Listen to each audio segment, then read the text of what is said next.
I'm Rhoda Montemayor, but most of you watching this will probably know me better as Rose, the Overdrive Pink Ranger.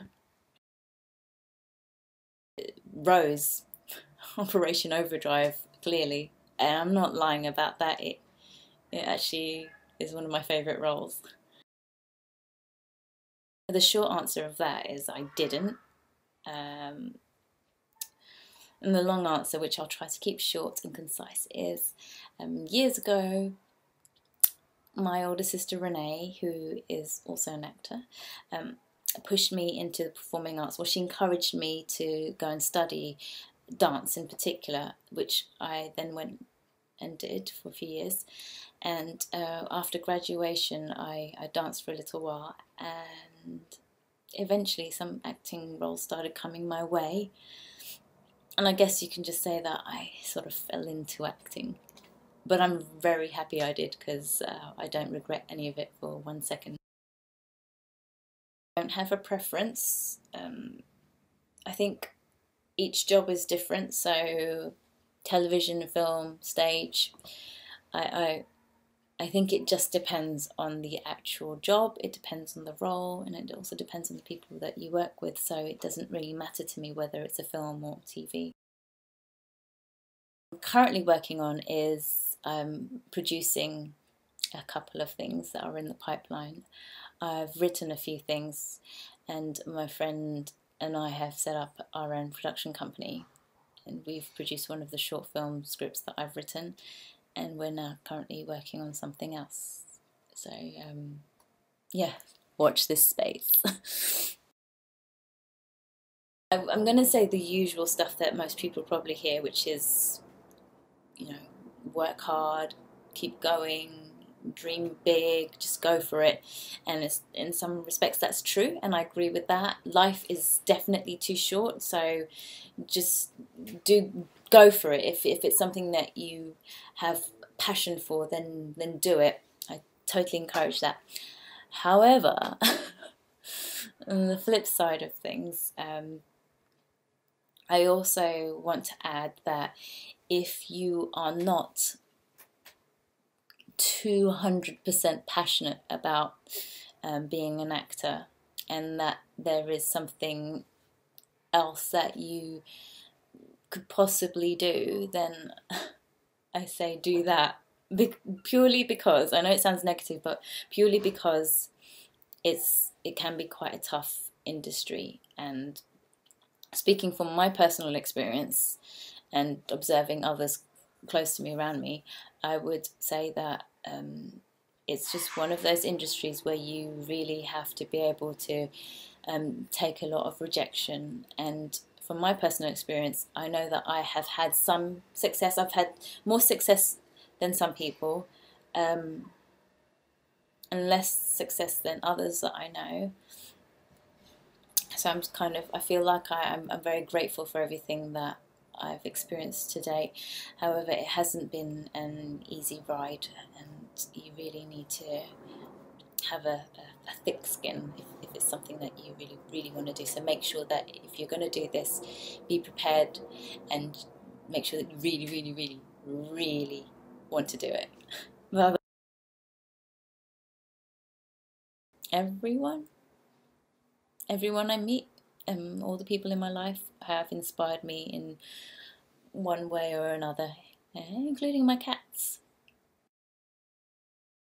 I would love to do something like massive, like a new superhero film where I get to be some kick-ass sort of superhero character, Batgirl.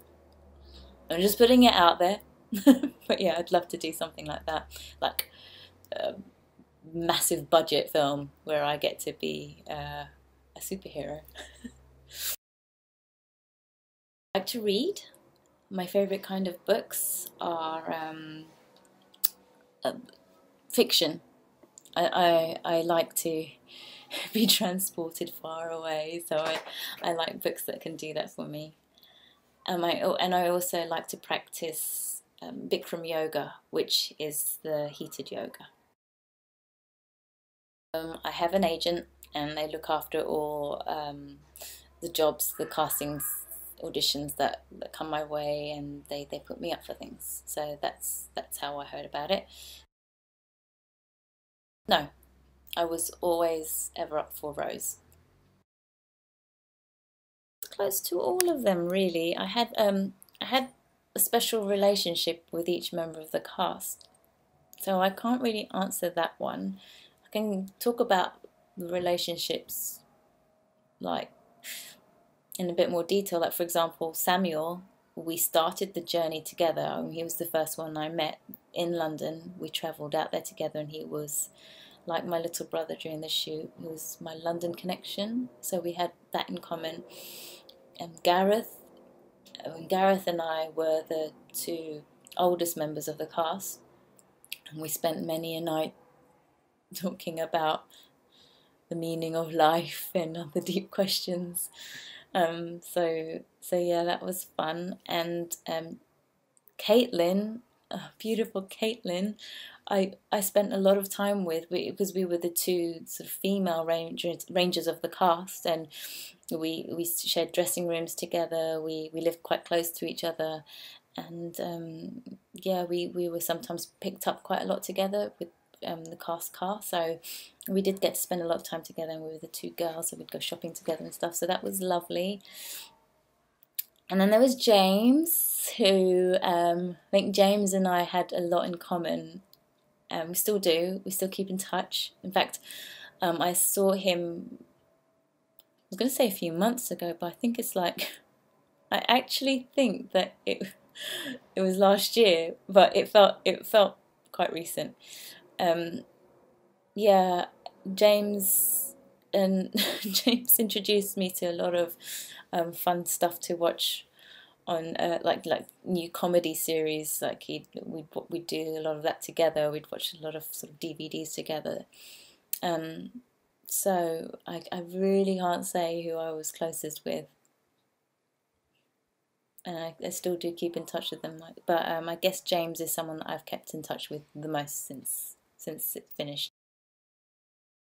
With all characters that I play, I try to find an angle in which I can relate to them, and with Rose, I couldn't relate to the fact that she was this child prodigy, this genius. I mean, we both like to read, but at the same time, I didn't know what it felt like to be that intelligent. However, the angle that I found was I did know I did know how it felt to feel to be different. So I know how that feels to feel like you don't quite fit in. So that sort of feeling I could tap into. But other than that, yeah, I don't know what robotic science is. That's easy. Pirate in Pink.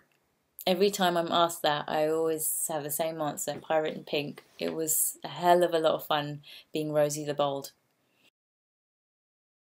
Being quite far away from home and, my loved ones, even though I was with a new family that we'd created for each other out there, it was quite hard sometimes being so far away from everyone else.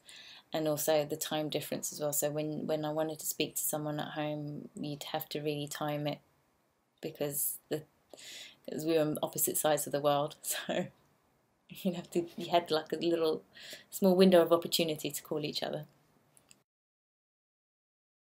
In a heartbeat, without a doubt. So if there is any reunion episodes or any opportunity to do that, then yes. The Knot is a new British romantic comedy set in London, following the bride's and the groom's journeys to the church on their wedding day and everything that could go wrong. It's quite a fun film, and it's out here in the UK this weekend, depending on when you're watching this. Its UK cinema release date is the 5th of October, which is for us, while I'm filming this, it's tomorrow. like I said, it's a fun film. It's really sweet. It's a great sort of date film to go on. You laugh, hopefully. Um, it's got some really gross out humour as well. So if that's not your thing, then probably not something that you'd enjoy. But I do highly recommend going along and watching it and supporting British film. Through my agent, even though I'm quite good friends with Noel Clarke, who is one of the writers and produced it and also is acting in it.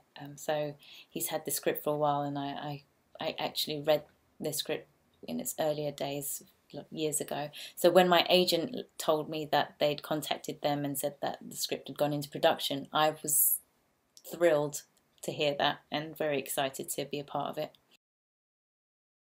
I play the character Anisha. Anisha is she's one of the bridesmaids, and she gets up to a lot of mischief. I guess that's, yeah, cheeky bridesmaid. I think she really fun-loving, wild, carefree. Does some really outrageous things in the film, and I think that within every circle of friends, there's always that one person in your group who is who who does the outrageous things and is mental, and I get to play that character. I hope you, if you do get to see The Knot, if you're in the UK, please go see The Knot. As I said, it's out 5th of October in UK cinemas. And if you're not in the UK, I hope you get to look forward to the fact that it will hopefully be coming to cinema near you soon. And take care, and yeah, thanks for watching.